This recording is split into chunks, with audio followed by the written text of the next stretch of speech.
We are live from our studio in Abuja, and thanks for tuning in. Now, flooding has sadly become all too familiar, with roads submerged, homes damaged, and livelihoods washed away. That is the story in Mokwa, Niger State, where just days ago, torrential rains displaced thousands, with the State Commissioner for Humanitarian Affairs, Ahmed Suleiman, confirming that over 200 bodies of the victims have been recovered. As part of efforts to mitigate the impact of subsequent flood, NEMA officials have been deployed to 15 high-risk states to further enlighten residents on the devastating effects of flood and the need to relocate from flood-prone areas.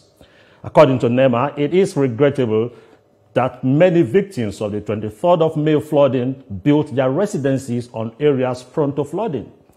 Interestingly, our conversation today coincides with our United Nations annual event, the World Environment Day, with a call for collective action to tackle plastic pollution, which has become a major contributor to clogging the drainages and prioritizing flooding. To take up the conversation further, we have the Acting Director General of Niger State Emergency Management Agency, Ibrahim Audu Hussein. He joins us live via Zoom. But first, let's get update from TVC senior correspondent Chineme Bameyi, who has been following the story from the first day. Now, Chineme, nice to have you here with us this morning. Good morning. Good to be here again live from Mokwa. Okay. Now, give us the update from Mokwa. Yesterday, the Vice President visited. What was it like, and what are those promises and actions taken by both the state government and the federal government? All right, so it's been an interesting ride covering the devastation of the flood and its aftermath. Yesterday, one more body was discovered at the bridge, just around the bridge, and it's been it's been building up stench around that place for some days now, and it was discovered and it's been evacuated according to NSEMA. And yesterday, Mokwa Town received the Vice President, and it was quite an important visit because of the things that he came to address. The first thing, and which was what the people had been looking for, was the issue of resettlement. They had always said that beyond food coming in, they truly want to have them, they truly want to be resettled. They want their homes rebuilt for them away from that area. And the Vice President announced a cash donation by the federal government of 2 billion naira to be used for that, and also 20 trucks of grains as well to ease the issue of hunger around that place. Now, something remarkable that the Vice President also said yesterday, which I think has been, it is a long overdue conversation, is the contribution of subnational governments in mitigating against the impact of flood. You know, what are state governments and local governments doing? Even when he mentioned that donation, he still emphasized that the state and local government must wake up and play their part and play their roles. You know, so how funded are even the state emergency management agencies?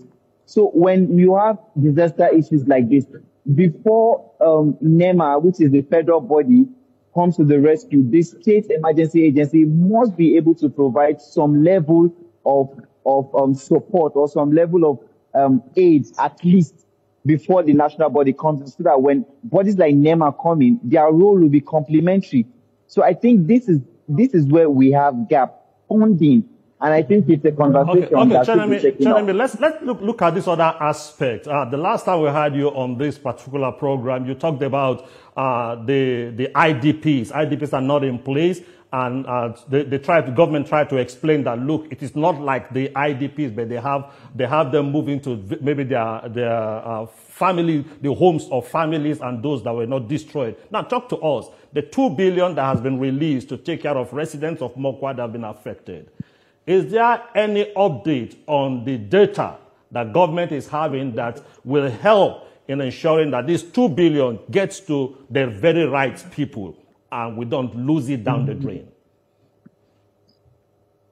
All right. So, as best as I know, the emergency agencies have been working closely with the locals, and I expect that if this level of partnership continues, that that the monies will get to the appropriate persons. I'm quite sure of that because like they said, they've set up committees between the government, local governments, the locals there, those affected, and even with security agencies, and these people are working together. Now, if this continues, and I will be following up this to ensure that to see that everybody affected at least get something. If it continues like this, you can be rest assured that the money will not go down the drain, except if some bureaucracy comes in and some bottleneck. But if not, I'm pretty sure that the money will get to the right people.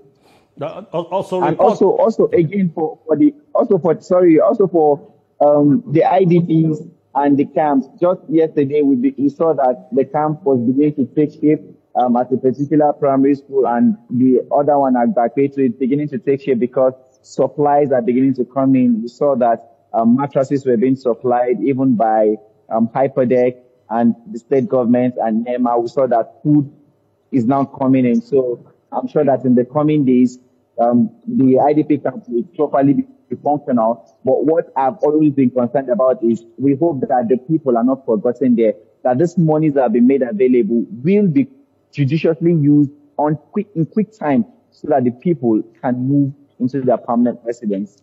Now, talk to us about the students that are the children that are school ages and what exactly is happening now, because definitely the schools will not be in operation now. And are there plans in the various IDPs to set up like a makeshift educational system so that whilst they stay in the IDP camps, they can also catch up with education and with education?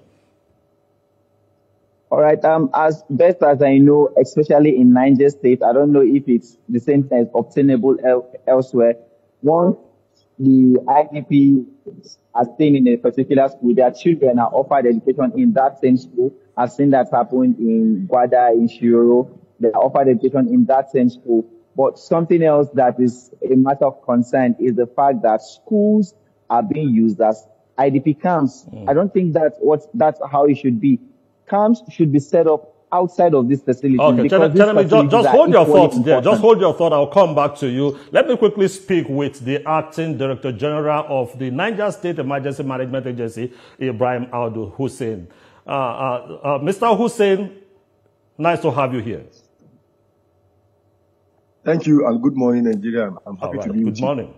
Now, talk to us how far with Niger SEMA, in dealing with this emergency we have on our hands in Mokwa. What have you done? What is in place? And what do you intend to put in place going forward?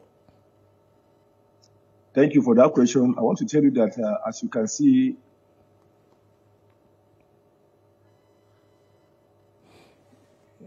okay, we seem to have a challenge with his network. Now, tell me if you can hear me. Tell me. Or if this is wrong. Okay. Can you hear me? Okay, let's go on with your line of thought. You were talking about the... Okay, tell me please. Just hold the thoughts there. I have back Mr. Hussein. Mr. Hussein, you have the air, please.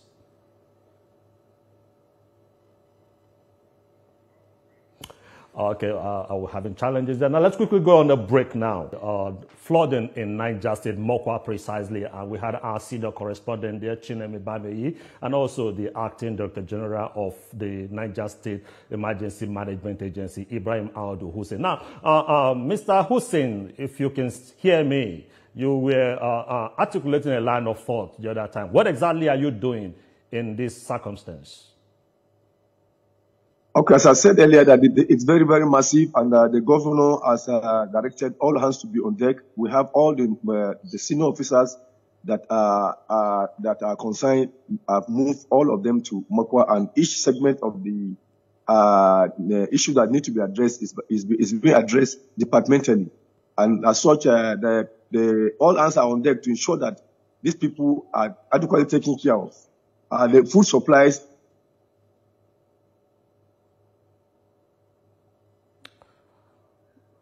Okay, we'll come back to you. Chinemi, you there?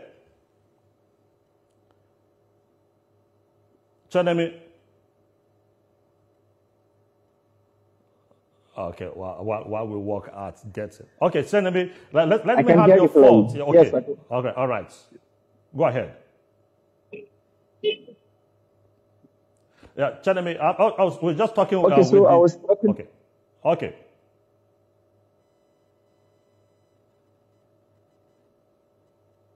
Can I hear your voice again? Chenemy. The network is breaking, so I can. If you can take your question again. Okay, we just finished talking with the acting DG, and he said government is on the situation that every government agency have been mobilized into the place. Talk more to us about what you've seen on ground in there beyond what we've been told. What have you seen being our eye right at that location? Okay, so like I tried talking about the response of the government earlier and subnational government earlier, it hasn't been the best, but right now things are beginning to pick up. You know, especially I talked about the stench at the scene of the incident where we suspect that bodies were buried under the debris and the need for evacuation and fumigation of that entire environment to avoid further outbreak of disease. You know, like yesterday, I saw an excavator walking around that area, and one dead body was found. You know, I think we need more excavators in that area to dig up that entire environment so that these bodies will be dug out and the area will be of such harmful, harmful later on. And also, Chenemy, just let me bring this to you, Chenemy.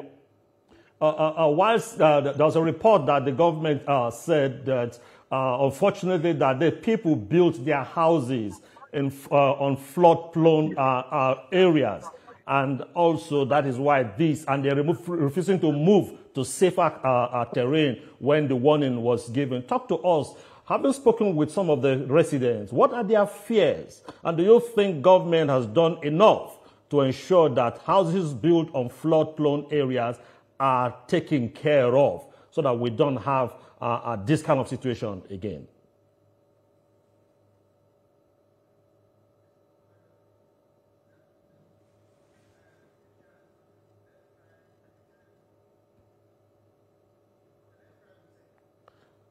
Okay, Chenemy, I'll come back to you. Mr. Hussein, if you're there.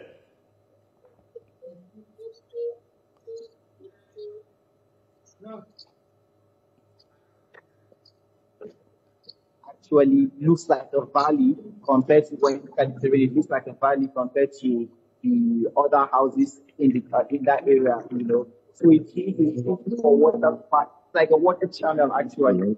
People should be living there, but sensitization has not been carried out or enforcement. If the government said that that place is not, people shouldn't be residing there, then it should be enforced.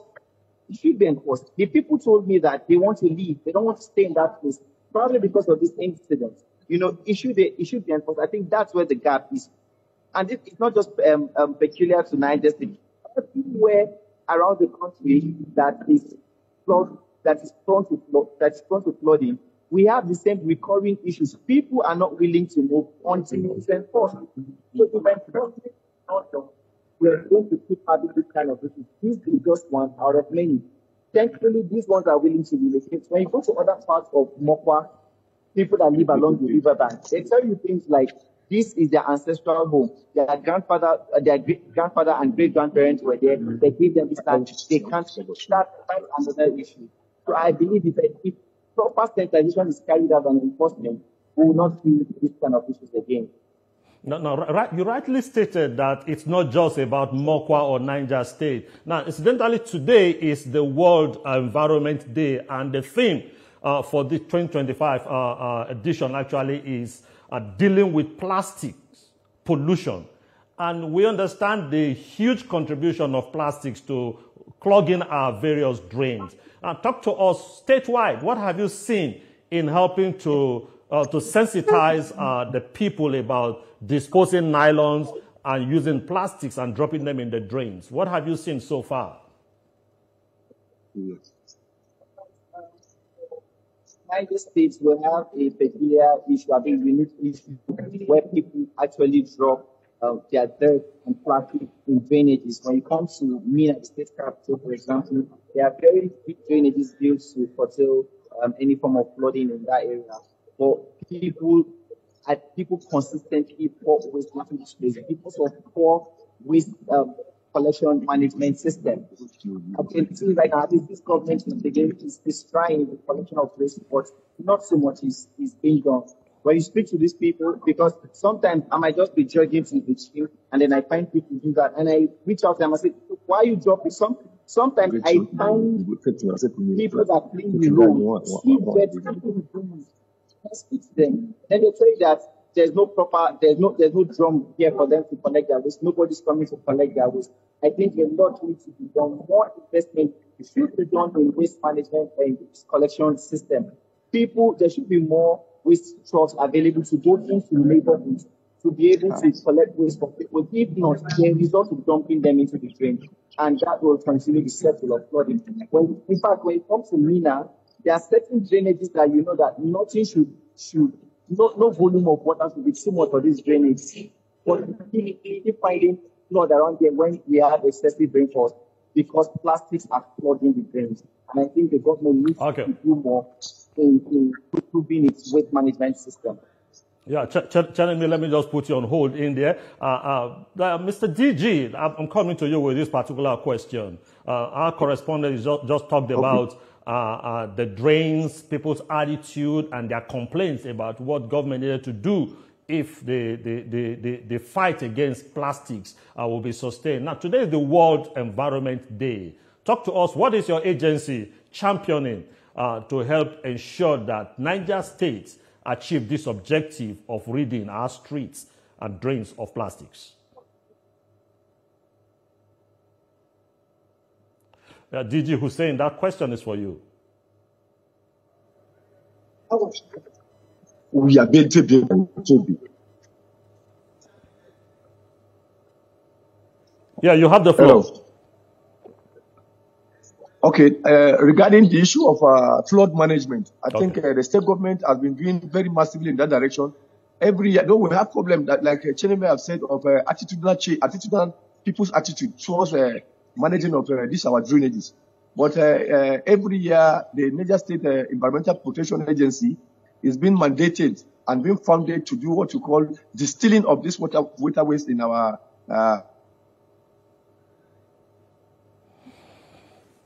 Okay. Yeah. If you can still hear me, before this recent event, disaster in Mokwa, we've had about 5 other devastating flooding in Niger State. What exactly are you doing in those other areas to ensure that we don't have a repeat of this incident we're just going through? Okay, Cheneme, let me come back to you. The communities that were devastated earlier this year by flooding, are you aware if there are measures that have been taken to ensure that we don't have a repeat of what we just going through in Mokwa? Okay, Cheneme Alanda, Mr. Hussein is back. So please just hold your thought. I'll come to you. Mr. Hussein, you have the air here.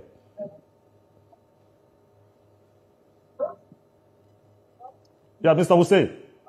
Do distill all the waterways, and the campaigns by the state government, by INSEMA and rescue agencies on how to properly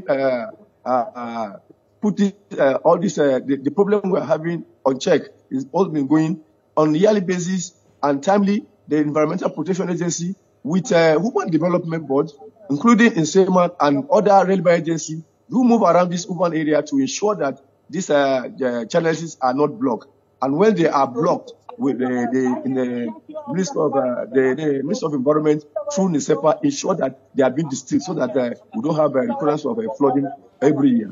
We are taking that very seriously because that is one of the major reasons of the urban flooding that we are having.